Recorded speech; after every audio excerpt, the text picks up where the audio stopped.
You just go over the mountains over here and you're in high desert. You get past Ellensburg and it's high desert. So I spent a lot of time out there getting reference. Most of the reference came from Eastern Washington. I did a drive out to the Columbia Gorge and took a lot of photos, and also a lot of just reference imagery of just like, hey, this is what desert looks like, and big cliffs and stuff like that. That drive was 2 days. It was 8 hours down, 8 hours back, and I'm not even sure I spent the night. I did, I must have spent the night down there. So while it was definitely made for the Southwest, the local reference was out in the Columbia Gorge. Good morning and welcome to the Black Mesa Transit System. This automated train is provided for the security and convenience of the Black Mesa Research Facility personnel.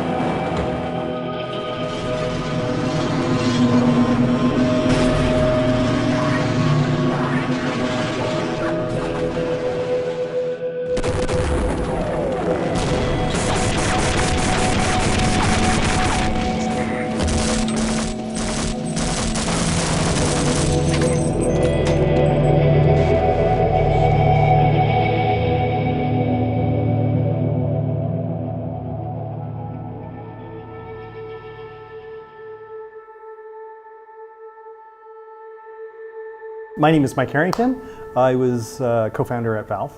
I wasn't really used to big companies. When I started at Microsoft, it wasn't that big. It was like 1,500 people, like a big high school. 9 years later, it was significantly bigger. I'm thinking, oh, this place is too big. And that was still like 1996, so they had a long ways to go.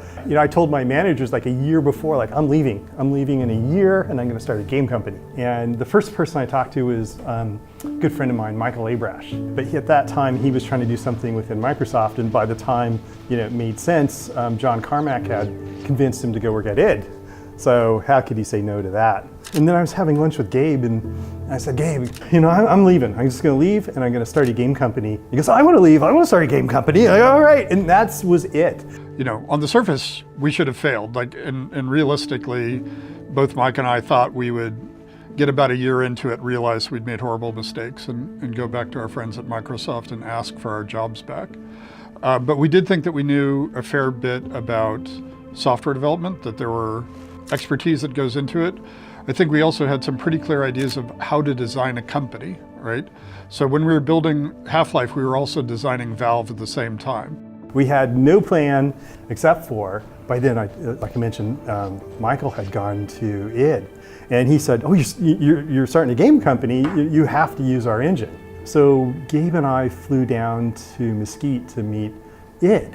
We spent a good deal of time with John Romero, and he told us, like, this is what you need to do to start a game company. You need to go out and hire some level designers and do that kind of thing. And we kind of understood the engineering part. And then, because we were Michael's friends, we walked away with the source code to Quake that day. We had no contract yet. We had kind of an idea of what it could be, and they just gave us a CD, and we had kind of the crown jewels of id, and that, game on.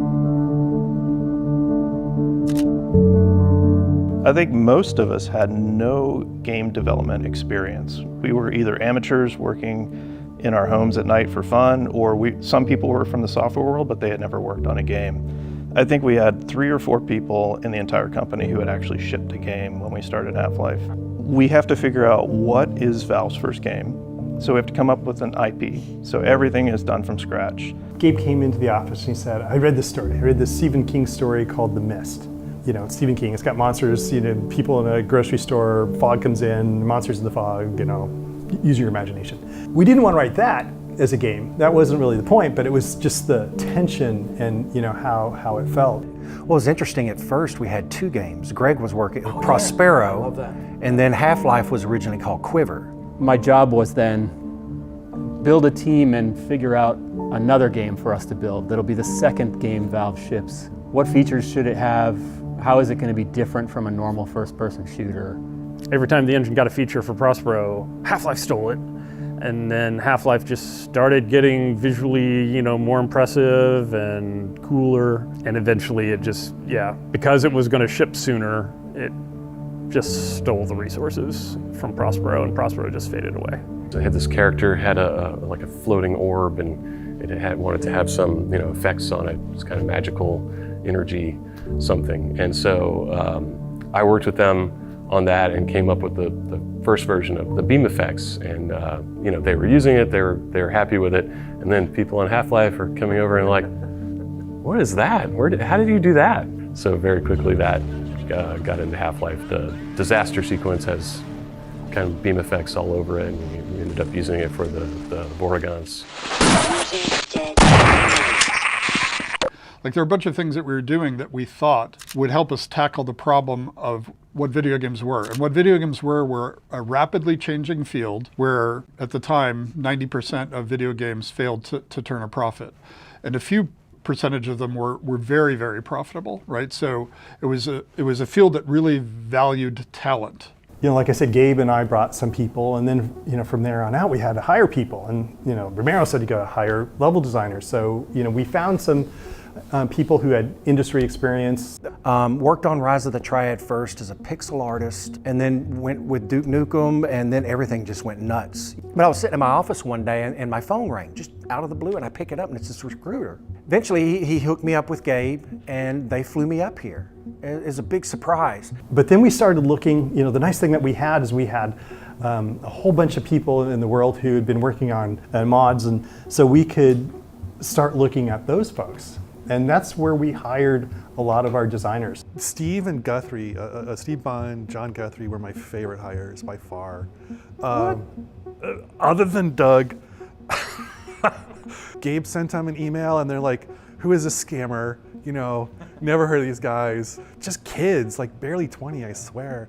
And they show up and they're just the most creative, brilliant. Clever.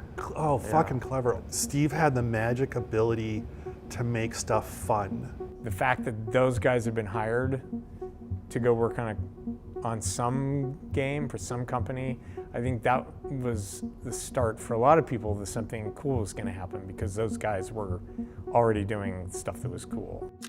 And then Mark showed up, and Mark actually knows how stories work, beginning, middle, end, and all this stuff, and he had all sorts of great ideas, and he also would just bring good ideas out of everybody else as well. Like the person who wrote more code on Half-Life was a chemistry major who decided to be an IP lawyer in Atlanta, right? And he ended up writing more code than anybody else. The creature designer for most of the AI for the creatures in the game was a manager at a Waffle House. It's not like there are a bunch of people that you could say, oh, this person has a PhD in video game design. It was that combination of both finding those people when it wasn't necessarily easy to find them at that stage in the video game industry, and then also convincing them that it was a better place to work than anybody else.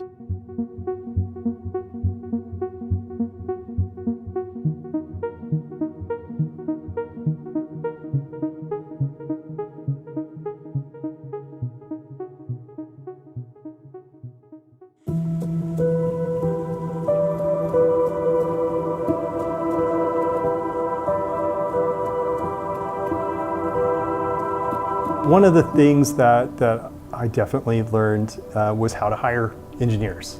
And we needed some engineers. For us anyway, we had licensed ID's engine, we're using the Quake engine. And one of the things me and some of the other engineers, probably Ken, were talking about was if it would be possible to use the save system to kind of like join our levels together in a really seamless way. So you get to the end of a level, save stuff, and then load some of it on the next level. And have it just feel like the world's all connected. And so we had like every once in a while a hallway or the train would get to a point and you would have a little stop for the level to transition. And so he wrote that code leveraged on top of just the save load code to do the transitions. And I think in Half-Life 1 we got most of the transitions were a second or two. I remember when we went from 8-bit to 16-bit, like, hey, we don't have to have all our textures fit in a certain, 256 colors. That was a huge liberation. The two tech investments we made for Half-Life was to get to 16-bit color and skeletal animation for all the monsters. But at the time, it was completely revolutionary. Your Quake characters it's like a text file of vertex positions over time. I wanted so much more animation, and I wanted the animators to have the freedom to put in 100, 200, 500 frame of animation, if not more. And then you can do all sorts of other things because you have a skeleton, so it's like, oh, I can hook on a gun to a character. I can start to make changes of characters and replay the same animation or reuse most of the same model, so we can swap out heads, we can swap out this, we can swap out whatever. Like all the technology that went into the game to make it as fun as it is was not available one generation before. So licensing the Quake engine, which was, very mature and had level designers who'd grown up just goofing around with it. I wasn't heavily into scripting since back into Doom. Like my old Doom levels have a lot of weird, odd events in them. I think I asked Ken, is it possible that I could, have access to the character's animation, like a trigger? Like what I mentioned, I could make the guys go into an animation, I could make them run, and then I would configure everything. It was all hack. This is total hacky stuff. And that is mostly what I built, was like things like characters reacting and jumping out are made to look like, or I'd use a push brush to throw a head crab out to make it look like it launched at something. Or if a loud sound happened, they would respond, would cower. Gabe's dictate was, as you walked forward, something needs to happen like every 3 to 5 seconds. Yeah. The player stands still, the didn't have to be much. Universe can be quiet. But if they move forward, if they're active, the universe needs to play back something, needs to do something, even if it is a scripted sequence or even just an interesting sign or a sound or some vignette or something. So I came up with this interaction method where you could do little AIs where the characters would talk and interact with you a little bit. And then we wanted to do spectacle. And that was scripted sequences where you could tell a character, you need to run here and then jump into this animation, and then have a bunch of you all synchronize your animation because it's somebody flying through the air, they're smashing something, or they're doing something like that. Yeah, and then test it and figure out like, oh, this is real easy to break. That was the roughest thing about scripted sequences, where you'd have like a head crab jumping on a scientist or something, and it's like, yeah, it works totally fine 90% of the time, but some people just sprint right at the scientist, and sometimes we have to put them behind glass. And sometimes getting the level designers making the player want to do the thing that gives them the most fun is a very subtle art. The tentacle sequence is probably the one I remember the most. You're playing it, right? That was the first time I think they melded together. Because you had your trigger so closely, and we wanted it to be triggered. So by the time you start to see it, you see the scientist flying through the air and hitting the wall. Then you could look in and you could see the scientist being carried away. The tentacle itself is separate; it's on its own, and you bring the two together, mesh them together, and boom. It felt so seamless though, and that for me was like. Moments like that, and that might have been the first one, is when you start to see the scripted events and play start to blend a little bit more than just ambience. For God's sake, open the silo door! They're coming for us! It's our only way out! Oh my God, we're doomed! I remember Brett in particular had done some of the lab scenes where scientists would walk from one area to another and just look at a monitor. And it gave them a little bit of life. A ton of the work that went into that area was because we knew it was going to be the beginning of the game, and we really needed to make it a vibrant and interesting, fun place to be and explore. So originally they were designed to sort of be behind glass. They were just designed to be spectacle. Yeah, a little vignette. And then all of the level designers like, no, I'm gonna put that right in front of you. And I'm like, oh God, how am I supposed to make this work? It's not supposed to do it. Get away from there, Freeman. I'm expecting an important message. The run speed for the player was so insane. Yeah. It was like, what, 25 miles an hour or something? It was sprinting, You could get so far, so fast. And so you'd either have to make the scripted sequence like so quick that you could barely see what's happening. Most people weren't looking in the right place anyway, so you'd have to like get their attention with like a particle or a sound or lighting or something, and then you wanted them to see what was happening. But when we play tested, and if like a scientist was like being pulled into a vent or something, like people wouldn't just stop and like, oh, sometimes they would be like, oh wow, look at that. They just run straight ahead and just start shooting. It's hard when you think back to it to recognize that those kind of interactive moments were so new. Like people just hadn't seen them. It was worth it because no other games were doing that. No other games had that interactivity. No other games had that spectacle playing out in front of you. And It just added that whole feel of Half-Life. Gabe had started to develop this theory around interactivity, and the environment needed to let you do what you wanted and then react to it. So if you did something, if you shot your gun, there needed to be a bullet hole in the wall. If you did a thing, people needed, other characters needed to react. The world is acknowledging you exist. The world is acknowledging all of your actions. And that's this huge part of reinforcement.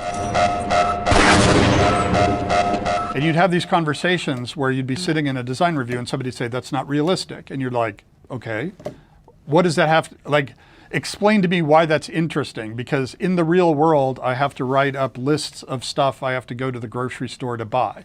And I've never thought to myself that realism is fun. I go play games to have fun. And so we had to come up with some notion of what fun was. We knew it was an ad hoc definition, and it was the degrees to which the game recognizes and responded to the player's choices and actions, right? In behavioral science, you would say we were explicitly talking about what were reinforcers and what the reinforcement schedules were, right? At that point in time, that was a useful way of making design decisions. The point I would make is, if I go up to a wall and shoot it, to me, it feels like the wall is ignoring me.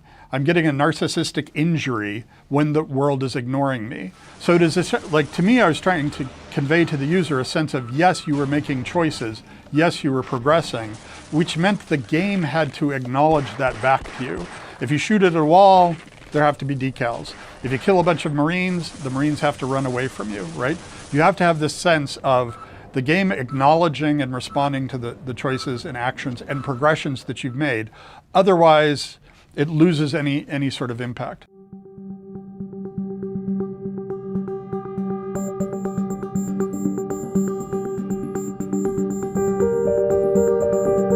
Ted and we were on the same page in terms of what the game should look like, which would be just sort of alien in a very naturalistic kind of way. Like these are creatures from another dimension, another planet that look like they evolved in a way, and Chuck had he came from Duke Nukem. He made a bunch of monsters that went in a sort of a different direction, and for a while the game had a hard time coalescing around a single vision. All the ones that looked like genitals were Ted's. And all the ones with shiny bits that looked like alien soldiers were Chuck's. That was a thing when I first came in, Ted's style and mine. And trying to figure that out. Trying to find the harmony between the two to make it work. Yeah. Ted he really liked the Wayne Barlow aesthetic, and I had a little bit different, but it worked. Ted made these really weird. He did the head crab. That's pretty much the symbol of it all. And I remember taking his head crab and putting it on a scientist and making the zombie. Right. Well, we pretty much we talked, and it's like, okay, you do that, and Ted did the soldiers, I did the scientists, I did a lot of the aliens, and with the Hornet gun, I did the Hornet gun for that one as well too. The alien slave. Well, I did some animations for the bull squid or bull chicken. I have to call him that. But that's a Ted creature there. The hound eye was Ted's as well. Yeah, a lot of the fleshy. If it's got a lot of flesh on it, maybe too much. Yeah, that's a Tedism. You can always tell Ted's designs because they're much more aquarium than aquarium and/or unspeakables. Oh, Big Mama! I forgot about Big Mama. Oh God! It's a testicle, right? It's like so disturbed. I concepted a guy in sort of a NASA spacesuit, a scientist guy. He was actually modeled after a couple of programmers I know. Big, beefy, bearded Linux programmers, And so that's where the HEV suit sort of emerged out of. There was a lot of desire for not having a space marine or a soldier be the guy. And then Chuck Jones went off and did a pretty different version of him that became known as Ivan the Space Biker. Oh God. I remember telling myself, it's like anytime you make a screenshot, make sure it's good, because you don't know where this is going to appear again. We didn't know that. And Ivan is the prime example of that one. So, you know, you're looking at, well, go look at Quake. It's like, okay, I'm looking at that, and he's got this incredibly boxy head. And you're always hearing, don't put too many polys in it. And it's like, okay, so Ivan got the square head. And it was kind of an early, just a rough prototype of a Gordon Freeman baby. And I remember we didn't know what Gordon looked like. So it's like I was looking for somebody and I found Mike Harrington. It's like, Mike, what does Gordon look like? I don't know. Put yourself in there.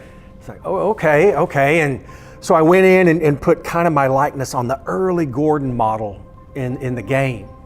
And it kind of stayed Did there. Did you have a ponytail? Well, I was ex-tattoo artist, so yeah, I definitely had. I don't have anything to work with now, but yeah, that point I had a ponytail on. If you play the game, you know that it's Chuck. If you play multiplayer and you see the model, it's clear. But yeah, if you look on the back of that, there's this little four yeah. triangles, and he's got a little ponytail back there. I did the G-Man, and again, that one was Gabe was talking about the Cigarette Man from X-Files. So we needed our own equivalent of that. Because after a while, after playing with the game for a long time, people realized like, hey, we made this character, and just in this one office scene in the beginning, you know, where he's behind the window and he's talking to a scientist or something, and he's like, he looks really creepy. It was late in the day that we thought, oh, okay, well, he's going to be the big bad behind all of this. Like, scatter him around in places that you can't get to him, but he's there mysteriously. There wasn't enough in the beginning of the game. It's like, we need another monster. Head crabs weren't enough. It got kind of repetitious. I think I grabbed Ted and said, I need them to do this and this. And so he whipped it out in not much time at all. I'm gonna get the timing just right, and I have no time to do this. I'm just gonna bang it out. And then once it was working, everybody said, "Oh, just go back and sprinkle them back in the maps." And that was because we introduced them a little earlier than we were planning on. Yeah, because they ended being they weren't real tough. They weren't supposed to be tough, but they were ranged. But they were ranged, and they were fun, and they had a big show, and like that was showing off a bunch of stuff.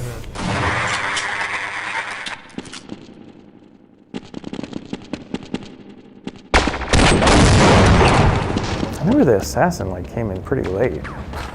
That was it. It was like, okay, I have a week and a half. It was already done, it was already all modeled, already all animated, and the requirement was it couldn't have any new animations and any new anything. So had to come up, I grabbed a bunch of Steve Bond's AI and banged that thing out. I built a level super crude, but it had all the right spacing and all the right heights and all the right, geometry.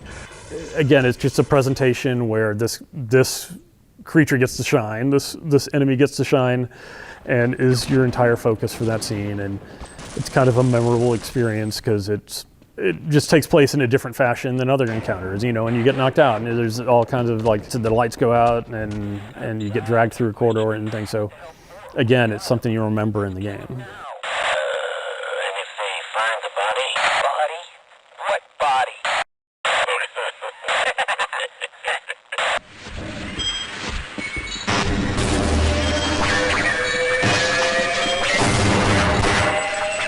We just did a lot of playtesting and did a lot of level building and used all of the monsters and used everything that we had developed and started seeing which ones kind of stuck out a little oddly. Like we had the Hound Eyes that Ted had concepted and Kelly had done great sounds for them. And so they seemed like a very oddly plausible sort of alien creature.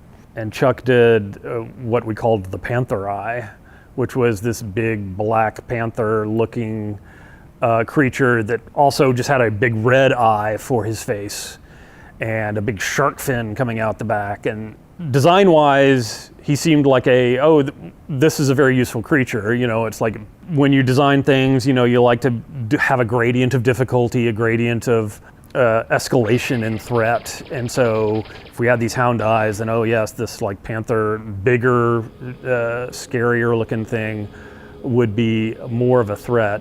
It was in the game for a long time and then sort of just worked its way out because folks couldn't find a way to incorporate a creature like that into the environment and make it seem reasonable. The Stuka Bat was, it was something that I did. just a weird, another creature from the air. We had the chub toad that we were going to use as a feeding animal to help, and yeah, they had a mechanic to where they were going to use this to distract monsters so you could possibly get by. And it pretty much reached fruition to where we created the object, but then again, time became the factor and it had to get cut.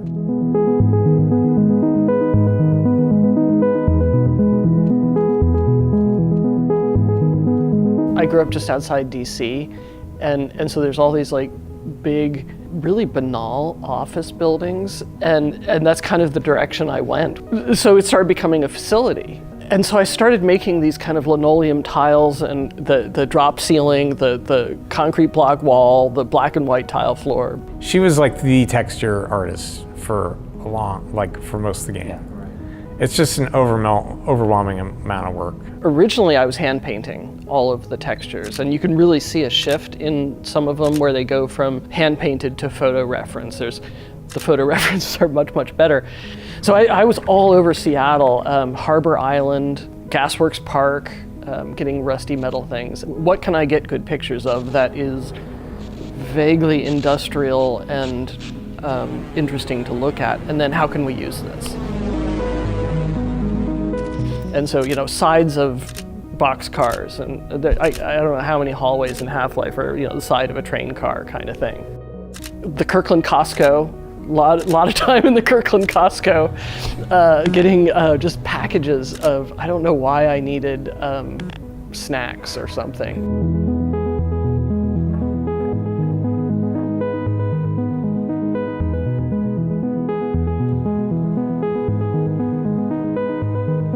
The first year was all about opportunity, and it wasn't quite as focused. We were finding our footing.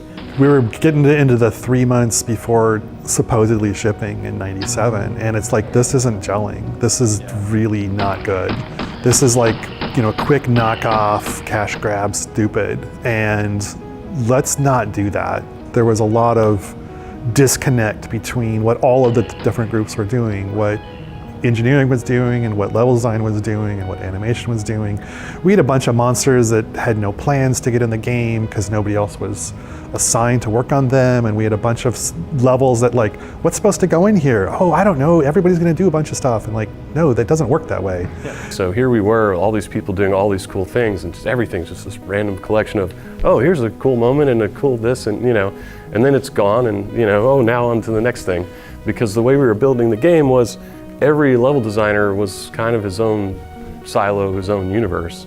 And I think that just grew out of our, kind of mod developer roots, but it wasn't cohesive, and it certainly didn't have a strategy for like maximizing any of that stuff. You must have been in the meeting when we reviewed all the levels. It was like the first time everybody piled into a room, right? And Gabe had his crazy Hellraiser chair with the beautiful Mac monitor, and we played for 2 days. He played everyone's levels. But I remember one moment he turned around. He was like this with his hair. He's going, "We're gonna fail. We're gonna fail. We're gonna fail. We're gonna fail. We're gonna fail."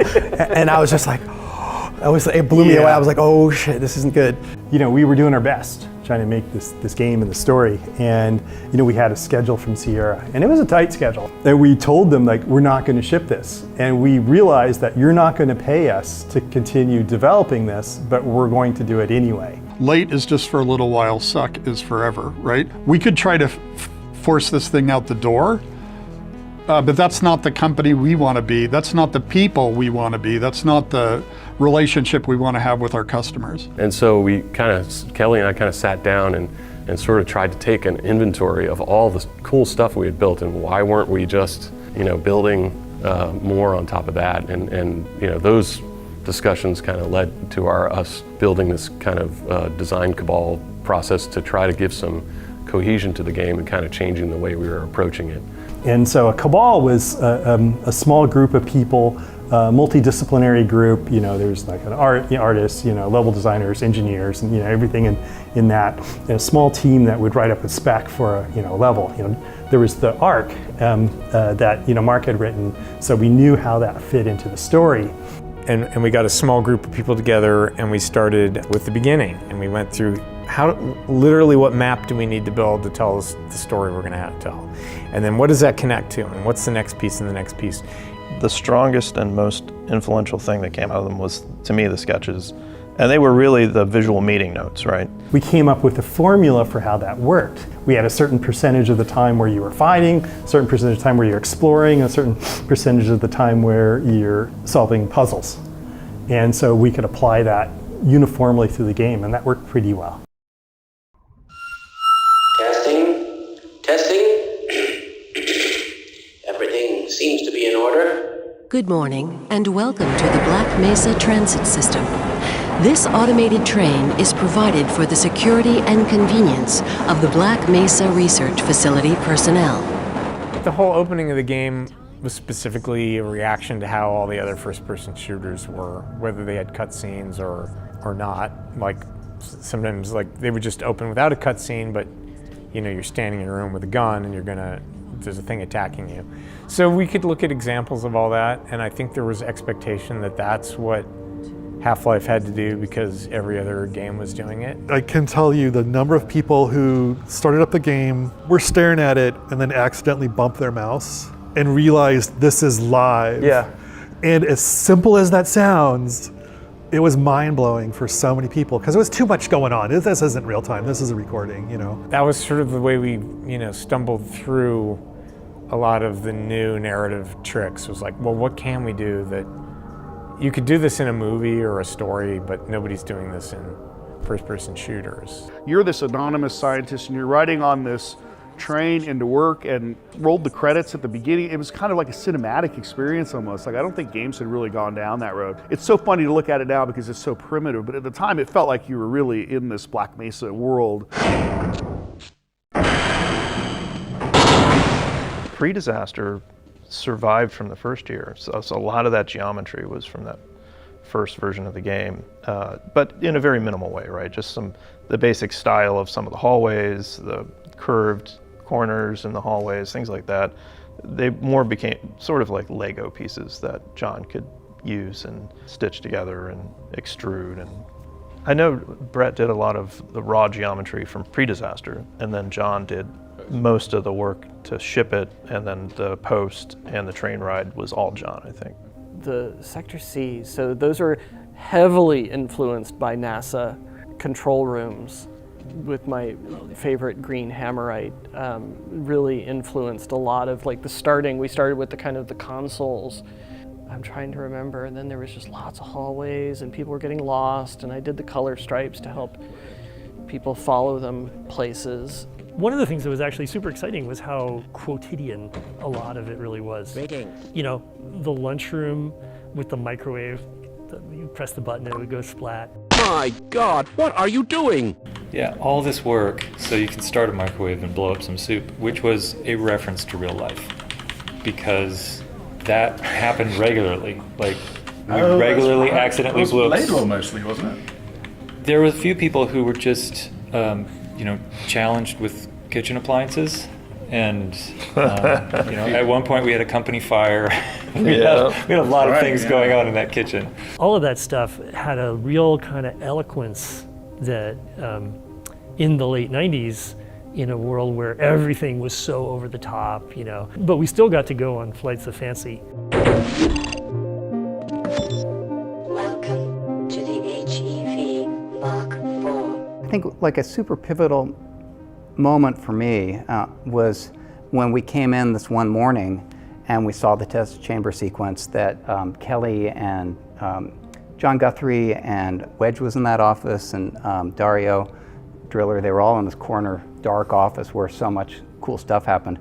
But so Kelly and John stayed up all night and did the test chamber sequence, and it's pretty much like the one we shipped. I mean, that was a lot of what went on in that room that we called the submarine. It was just improvisation, just what can we do to solve this problem? How do we connect what's happening before to what's happening after? This needs to be somehow important, but we just don't know what to do. John and I talked about it. I went home that night and I sort of sketched out maybe we could do something cinematic. We'll take the camera away, we'll turn the lights off, we'll do sounds, we'll just throw everything we can at it. We built that basically that day. It was just a sort of a one-day throw it together. That's how fast we were moving. They had audio, right? We had yeah, it's like the heartbeat and the breathing, all that stuff was in there. And I played through it and it was like, damn, I have not seen this in any medium, in anything before, experienced something like this, where this immersive experience of this actually happening like this. And at that point, it's like, okay, I see what it is we're doing. And it's this kind of immersive, unbroken experience that happens to you, the player. And then that was this key principle about how, you know, we never take you out of that role. Personally, the difference between before the disaster sequence and after the disaster sequence, I felt we really had, I had an understanding that this product was going to be special, or it was going to be possible, it was going to be tied together. Whereas before that, there was a lot of really good stuff and a lot of little things all disconnected. But you guys managed to tie two very different parts of the game together really well, and I thought, oh, okay, now I feel like we're on a track for finishing this product. To me, it shifted my brain to have a lot of confidence that this product's coming together rather than just generating a lot of content that exists independently of other content. One of the ways we were funding our development was we sold a preview copy of Half-Life to a video card company, I forget which one. And so they had in their contract that we had to deliver it to them by a certain date. And we got like the first 3 levels done for them. It was really a good milestone for us, just, you know, from working as a company, because hey, there was a deliverable, we got it done. And you know, we shipped it off to them. And then I swear the next day it leaked. And I was just livid at first, which was stupid. But I was just like, oh, I can't believe you guys let this get out. Like, you know, this wasn't us, you know. And then it turned into something amazing where people started playing it. And it was all over, and we started, you know, seeing it, you know, online, what people were thinking about it. And I forget which magazine who said, usually we don't review, you know, beta software, but they reviewed it and said, this is awesome. And that gave us a tremendous amount of confidence. You know, it was an outside validation of what we were trying to do, you know, that it was the right thing.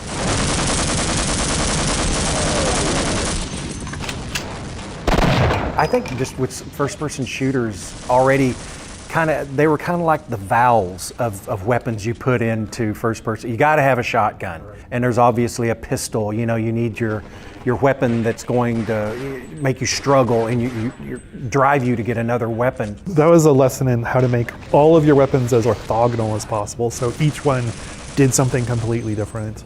All of the crazy weapons, those are my fault. So I did like the rocket launcher and the Gauss gun and the snarks. Oh, I like snarks. Snarks always made me laugh. It was just always funny to watch people run away from the snarks. The squeak grenade. It's called the snark, but I wanted something, little creature that you could bring up and hold, and you could throw it out and it would just start running. Because people were camping and everybody hated campers at that point. So you wanted the anti-camp weapon. But it was kind of, you could literally find a little hidey hole and just sit out there and just throw out 30 of them. And they're all over the map. I had a cat. And you'd sit there, you do your finger blue. Yeah, you do your finger towards him, and he'd get mad at you and he'd swat. So that was the inspiration for that particular animation. And then the other, that big alien creature with the, we needed some kind of alien weapon. Drew that one, built that one, animated that one, but that was also another one that whenever you could get in a corner and just shoot them in the air because the hornets would track. I think that was the biggest thrill, is brainstorming these with your crew, making them, building them, putting them in the game, and then playing with them, and then they're fun. So there's sort of a trope of having a melee weapon. I think it was Steve Bond and Ken Birdwell and I were saying we wanted a device where the world was reacting to you. It really goes back to that theory of fun. But we were just running around like idiots, smacking the wall. It's an odd thing to know in retrospect, but at the time it felt profoundly satisfying to be able to smack walls. And that was just an example of how that fairly abstract notion of what fun was ended up translating into a set of decisions that were really visceral. When you're going around whacking a wall, a crowbar is an obvious thing to whack the wall with.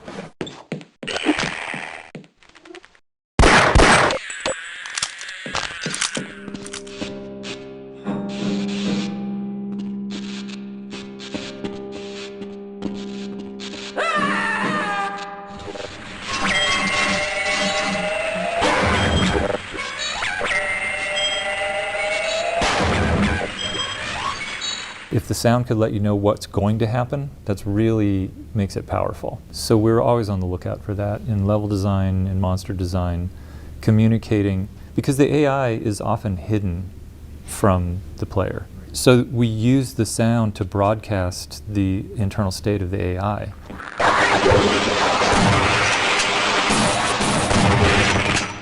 You know, soldiers, they tell you, I'm injured, I'm going to throw a grenade, I'm taking cover. You know, they are broadcasting as constantly as they can what's about to happen. So it was really important to try to keep those states distinct so that as you play the game, you're actually, whether you're aware of it or not, you're starting to be able to tell what's about to happen. We knew he was a musician too, so he could do sounds, but you know, he also decided he was going to write the sound engine. And then he wrote the soundtrack. And he'd never written a soundtrack before, and he wrote the whole, you know, soundtrack for the game, and it won an award, and it was crazy. There just weren't that many of us. You know, I had a little bit of a background playing music. I understood the sound engine really well, so it was really easy for me to just hook sounds in, and I understood enough about the level design side that I could kind of connect those things a little bit. The sounds could come from anywhere. And then I just heavily modified them. Usually those are animal sounds, reversing, changing the pitch, chopping them up and rearranging them. Head crabs were rats. The little squeaky, yeah, that's a rat slowed way, way down and then reversed. Yeah, the DSP stuff was another cool thing that Kelly built. When you got an event, it sounded like you were an event, and that wasn't really happening, I guess, at least in Quake and other games I was playing back then.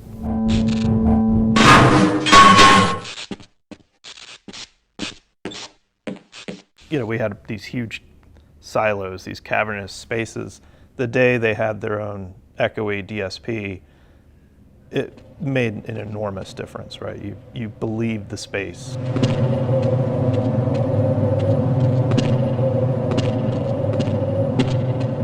Kelly tells me, oh God, Chuck Jones asked him if the characters could speak and have their mouths move. And Kelly said, you know, that's super easy. You know, I could just look at the audio and see if they're talking and do that. But like getting their mouth to move is stupid, he says to me. And I look, Chuck Jones told me the same thing.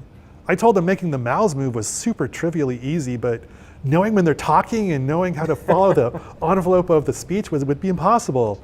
And Kelly and I just both looked at each other and like, oh. And so I went back to my office and he went back to his office.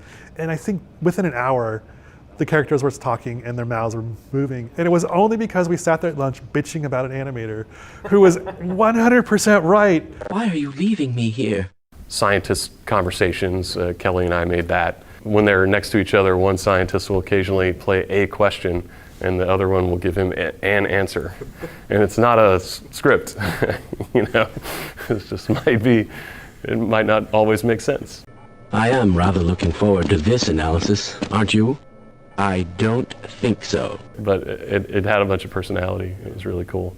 And I worked on getting those guys to look at you and turn their heads. When we first added the ability for scientists to respond to the player and other things in the environment, I would call them response rules. The first time that went in, they came flying down the elevator, and one of them looks at you and goes, "Oh, hello, Gordon." And then they explode into a pile of jibs at the bottom. Hello, the automatic diagnostic and announcement system welcomes you to the Black Mesa Research Facility. Remember, have a secure day.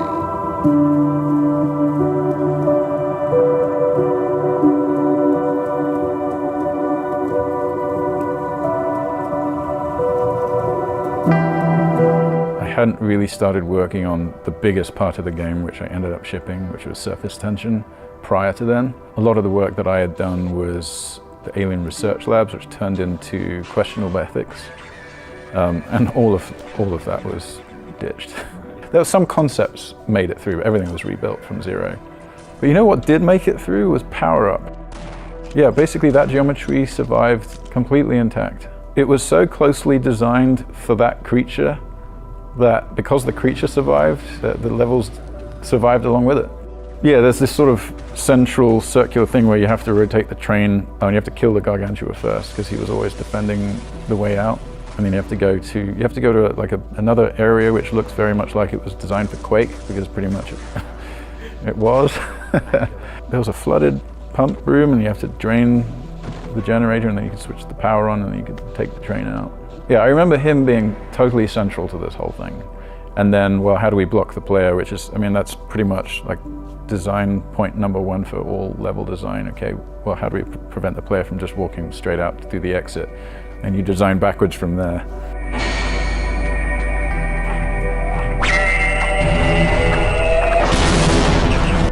In the first year, we built a lot of world space, a lot of track as we call it, and the programmers would try to fit the AI into the existing maps. What we did the second year was we built the AI in very constrained environments that showcase the AI. Let's make the ideal space for the AI and then give that to the level designers to incorporate those elements into their map so that it worked better and was more interesting. And that Gargantua was an example of that.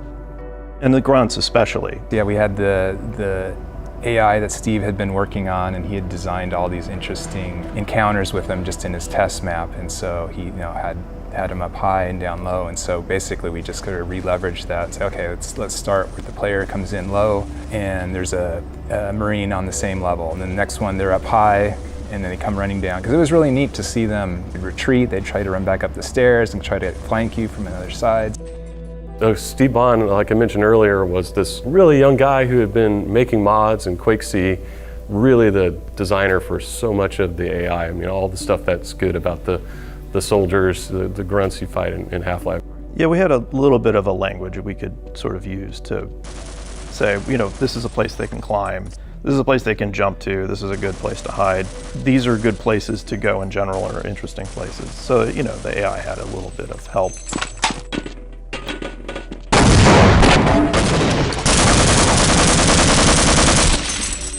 We were trying to build something that utilized, the train technology that Jay was working on. And we thought, well, let's give the player something that they can control, but in a limited way. We couldn't do vehicles like you see in Half-Life 2. So we did the most constrained vehicle we could think of, which was the train. Players didn't always bring the train with them. And so you had a bunch of these poor people walking down these tunnels. Oh, is that why you electrified the rail? Yeah, and the rails that was part of the feedback. From that.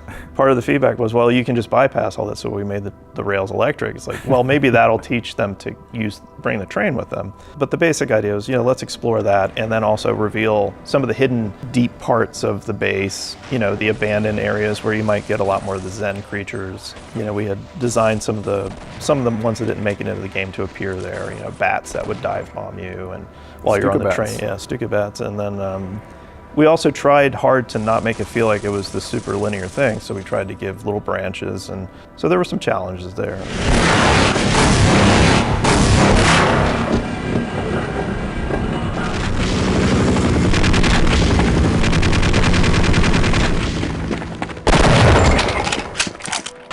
Well, there's a really good sketch that Kelly Bailey made, which basically charted surface tension, and it was pretty extensive. Like, it went through the cliffside, and it went through areas where tanks were, and like a lot of soldier holdouts. Yeah, it even went through the desert with the cactuses and the helicopters, and then across a dam. It was pretty extensive.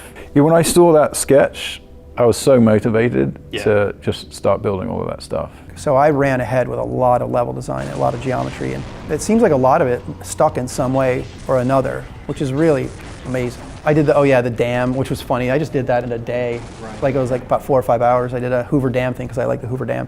I saw a concept of the cliffside. I think Harry Teasley built that render of the skybox. Yes. And I just thought, holy crap, this is perfect for Vertigo. Like, whatever we do here, we have to play on Vertigo and like narrow little ledges and places you would like to normally dodge a grenade that you can't.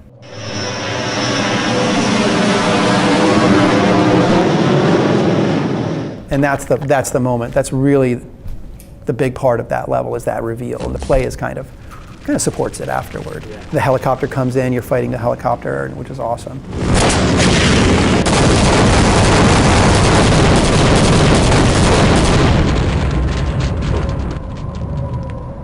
first of all, I had a bunch of textures, and then every time I made new ones, whoever was working on the new levels would be like, "Oh, fresh textures! I'm going to use those." Somebody making another level would start using them, and I was like, "No, this is chaos. We need to restrict this." So I started naming the texture sets by the level that they were made for. I was trying to enforce some sort of like visual cohesion, and so that really ended up working. There was one level I did, it was the introduction of the sort of the bounce pads, the alien bounce pads in the real world. Because, story-wise, like, okay, you're getting closer to hitting the alien world. So I was, well, let's get a little bit of alien world infection into the real world. So I had done it just as a visual thing. John Guthrie made it 10 times better. And that's actually where he found the photo of my daughter, because I didn't put my daughter in Gordon's locker. I hid her in like this destroyed office someplace, as a little Easter egg for myself.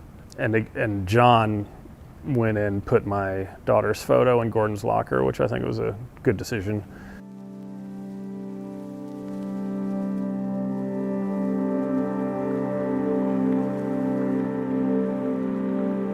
I still get questions about stuff that I spent 5 minutes on 25 years ago from people who've now thought about this for 25 years, and they're thinking that there's 25 years worth of development went into this. I'm like, on some level, when you start talking about lore, I'm like, well, there's Black Mesa. That was just a matter, we needed a name for something that was evocative. In that entrance, when you get off the train and there's that lobby where there's a big map on it, and when we were making that map, that was fairly early on, I put a dot in New Mexico. And then that turned into, I think Mark saw that, he was like, oh, where is that? This is where we are. And then he named it Black Mesa.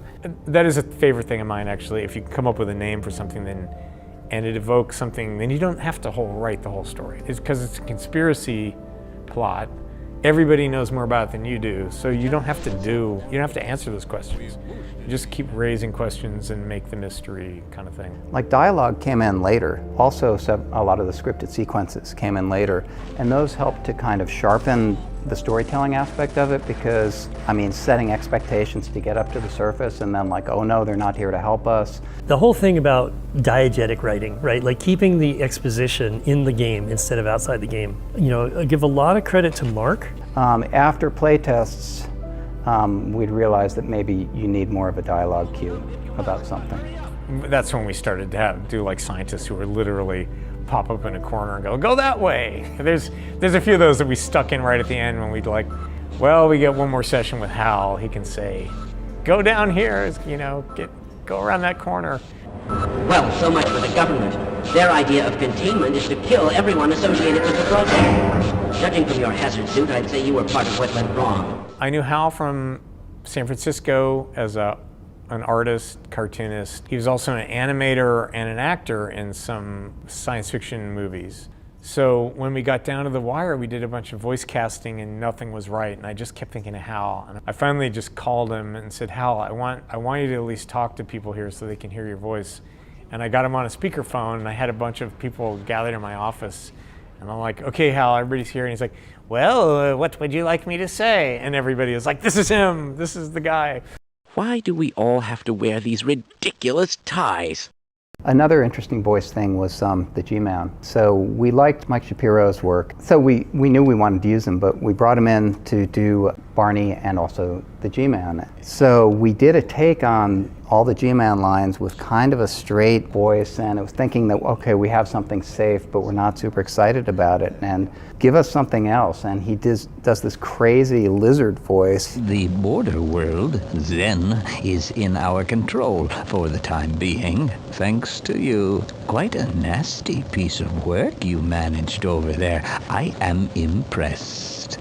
And we took it back, and everybody just loved the crazy lizard voice, and so that's how it worked out. Did you do the Nihilanth? I did. Okay. Ladies and gentlemen, the Nihilanth. Just imagine his head floating in space as a baby.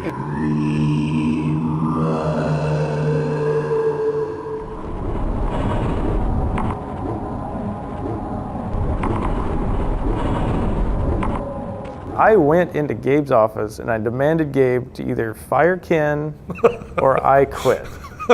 And Gabe just laughed at me. correct response from Gabe. Yeah, I was like, oh. Until Bill got there, I was the oldest guy there.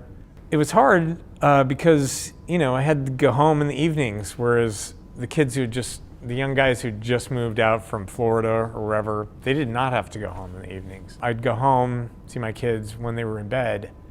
I would come back down the hill to Valve. Nobody else I worked with had to get up to get their kids off to school in the morning, but I did. You're wired to just take full advantage of the situation. You put everything into it. So when we say we worked 18-hour days, that's no exaggeration. Yeah. Not at all. I can edit all day. I can design all day. I don't have to worry about anything. You know, 2 guys from Microsoft start a game studio with a bunch of incredibly capable, with an incredible team. You're gonna push yourself harder than ever before. I don't usually crunch real hard. I get it done in I come in, I work, I go home, and a lot of people were living really long hours. The classic. Well, I'll come in at 1 and then goof around for a while and then work late into the late at night. I was employee 17.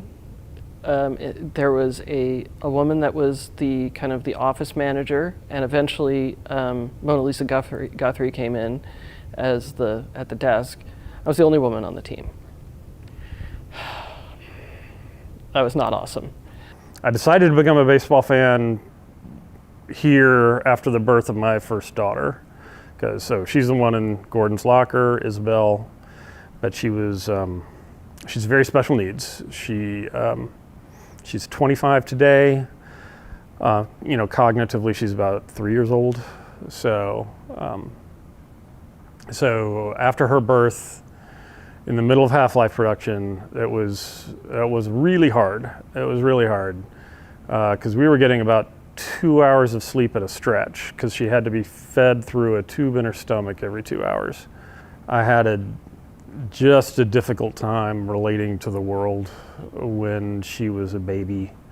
I had a hard time just talking to people because I was just kind of tired and angry all the time. Yeah, my wife, she worked at Valve for a while. She did a bunch of textures for the game. Like I said, she did those soda machines. She did just a bunch of level textures. She textured Big Mama, the sort of boss creature. She textured him. But when Isabel arrived, she obviously had a lot of issues. So I had to stop working and stay with her at home. And it was the last year of Half-Life, and we pretty much crunched that whole year. So I was at work a lot. It was hard. It was definitely a hard year.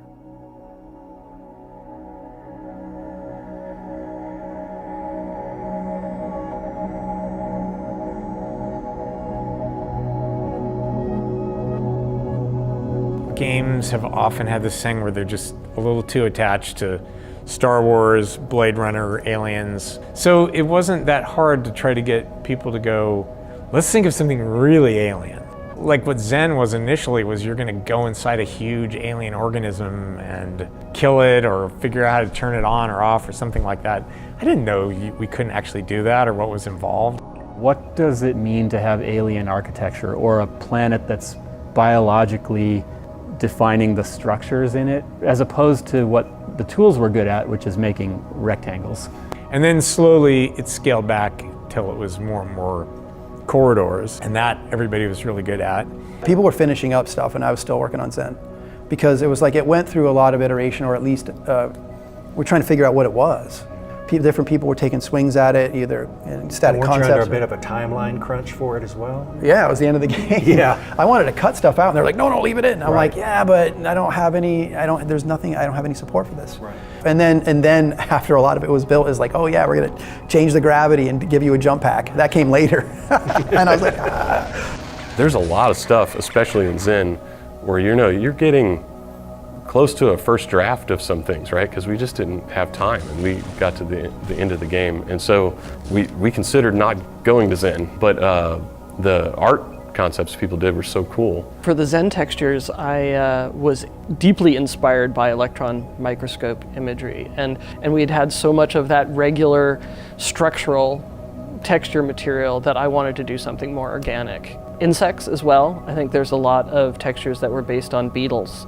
That was really fun and incredibly challenging levels to make because that editor was not friendly for organic shapes. I built the little behaviors for the tree that hits you if you get too close, and the light stalk that kind of hides. But Ken did a bunch of AIs there, the floating controller guys. And the flying guys were great, but you had to set up air nodes for them to travel properly. I prototyped a lot, and some of those prototypes were used in the final battle, I believe, and also for the Gonard, which I think Randy did. We, at some point, have to stop polishing. At some point, we have to, like, it is what it is. And if the player hasn't had fun up until that point, well, then we failed. They're not going to get to that point, so who cares? It just has to finish, and it did. Yeah, and there's always Half-Life 2 to win them back. I love that sensation of being alone in an alien dimension, but the experience that people really liked in the game was scientists pop up and Barney pops up and you have companions and you have this feeling of companionship around you with all the other stuff that's going on. So a lot of people miss that, which I understood, and I think if we'd had thought about the ending from the beginning, we would have figured out some ways to do that a little more.